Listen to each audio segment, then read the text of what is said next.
गया शहर के जिला परिषद कार्यालय में जिला प्रोग्राम पदाधिकारी सह नोडल पदाधिकारी महिला एवं बाल विकास निगम गया की अध्यक्षता में बेटी बचाओ बेटी पढ़ाओ योजना अंतर्गत नई चेतना 3.0 पहल बदलाव की ओर दीप प्रज्वलित कर जिला परिषद सभागार में कार्यक्रम का आयोजन किया गया। इस कार्यक्रम का मुख्य उद्देश्य लैंगिक समानता एवं लैंगिक आधारित हिंसा रोकने हेतु राष्ट्रीय स्तर पर करके सभी लोगों को जागरूक करना है। जिला प्रोग्राम पदाधिकारी ICDS द्वारा बताया गया कि जेंडर आधारित हिंसा को पहचाने और रोके।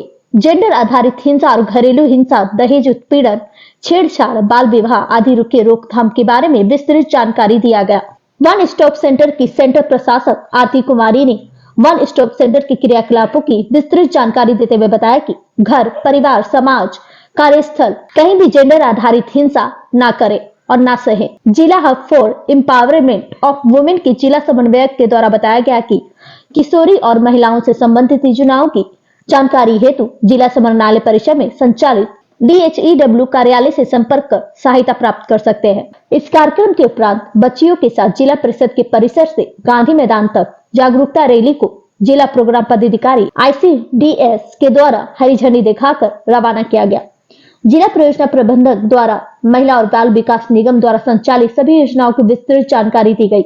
इस कार्यक्रम में मुख्य रूप से कल्याण पदाधिकारी, बाल विकास परियोजना पदाधिकारी, जीविका DPM, श्रम अधीक्षक, एक्शन एंड उड़ान की जिला समन्वयक, हब की gender specialist, one stop centre के परामर्शी, विभिन्न पंचायतों के किशोरियों विकास मित्र उपस्थित थे। गया से मगभूमि न्यूज के लिए मनोज कुमार की रिपोर्ट।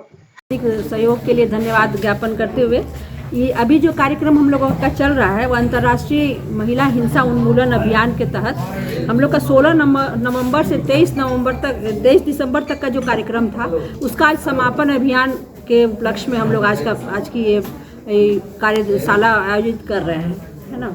और इसमें नई चेतना 3.0 है, इसको नामकरण किया गया है।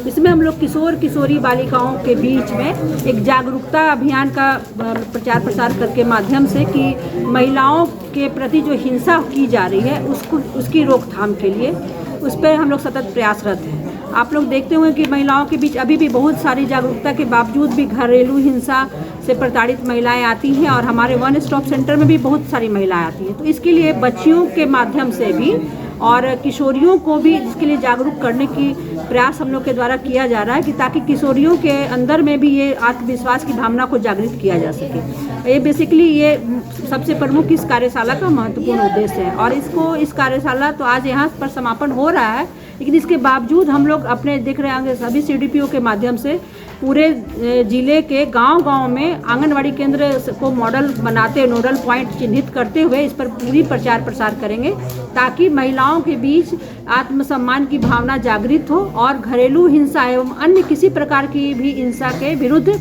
वो अपने आवाज़ को उठाने में सक्षम हो सके। मैम, पिछले 1 साल में बताएंगे कि गया जिले में कितने महिलाओं के साथ इस तरह का मामला जो है यहाँ पे करीब 700 के लगभग मामला आए हैं। और जो हम लोग के वन स्टॉप सेंटर की प्रशासक भी हैं वहाँ पर वो लोग बहुत सारे मामलों का निष्पादन भी करती हैं और बहुत सारे मामलों को सुलझाया भी जा रहा है। सबसे ज़्यादा मामले किस चीज़ के आता है? सबसे ज़्यादा घरेलू हिंसा के में पति पत्नी का आपसी और उस तरह के भी मामले आते हैं ज़्यादातर। तो और इसके अलावा परिवार के सदस्यों के द्वारा भी प्रताड़ित किए जाने के मामले आते हैं। तो काउंसिलिंग के माध्यम से हम लोग उसका निराकरण करते हैं और बहुत सारी मामलों का सफलतापूर्वक निष्पादन भी किया जाता है।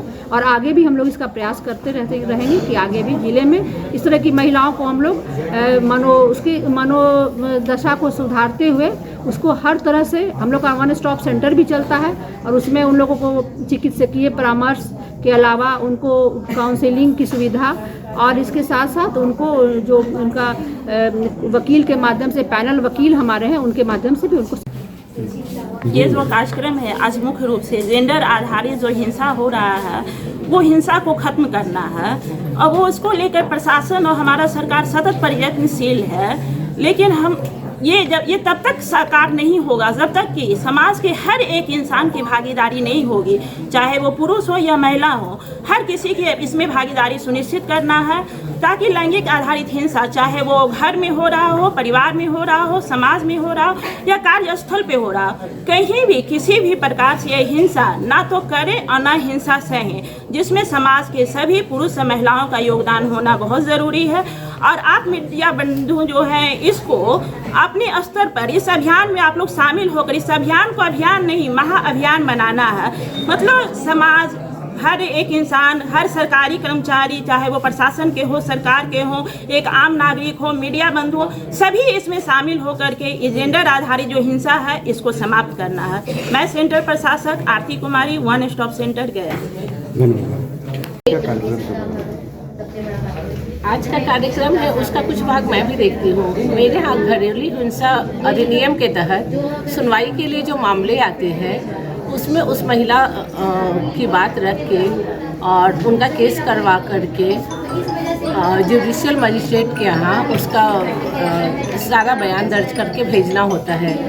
इसमें ये देखने में आ रहा है कि बहुत ही कम महिला है जो आवाज़ उठाती हैं और मेरे ऑफिस तक पहुंच पाती हैं और अपना बयान रख पाती हैं। और घरेलू हिंसा अधिनियम 2005 इन्हीं महिलाओं के लिए बनाया गया है जिन पर किसी तरह की हिंसा हो रही है। इसमें है कि अगर वो अपनी बात रखती हैं, अपना बात दायर करती हैं, तो उनको बहुत सारी सुविधा तुरंत मिल जाती है। जैसे महिलाओं के साथ हिंसा करके उनको घर से बाहर भेज दिया जाता है कि तुमको घर में रहने नहीं देंगे, तो ये घरेलू हिंसा अधिनियम में तुरंत उनको उस घर में निवास का अधिकार मिल जाता है, बच्चे की कस्टडी का अधिकार मिल जाता है, अगर उनके साथ मारपीट की गई है तो मेडिकल अधिकार मिल जाता है और बहुत ही जल्दी उनके खर्चे का भुगतान भी किया जाता है। और इस अधिनियम में ये फ़ायदा है कि ये केस लगभग 2 महीना के अंदर इसको डिस्पोजल कर लिया जाता है।